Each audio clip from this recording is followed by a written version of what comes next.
Creating a nurturing and inspiring workplace. Great goal to have, and one I believe that starts with understanding your culture. And one great way to understand your culture is to simply ask your employees. So every single year, Brokers International launches the annual employee survey. Usually comes out around January and February. That survey is meant to capture thoughts, feelings, and emotions about working both internally with our internal customers and different departments, but working externally.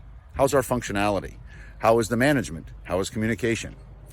And if you ask, you often get really good feedback, especially when your employees know that it's anonymous and they can share whatever they'd like.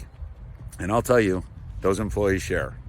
It's a gift, and it helps capture exactly certain areas that we need to work on. So for example, this year, I learned that we had a breakdown in communication between two very important departments.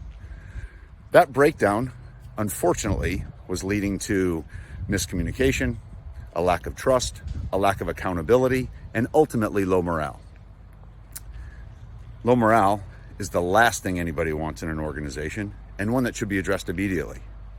So every single year, we gather the results of that survey, and we pinpoint 3 or 4 hot topics that our employees feel are important for us to address.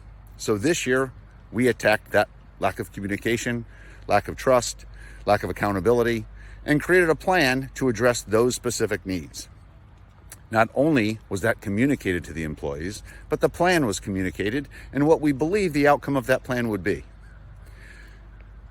Because of that step, just the step of listening, taking notes, creating an action plan was incredibly well received. And in fact, the employees even voiced how much better the interaction is simply for us acknowledging that we had an issue.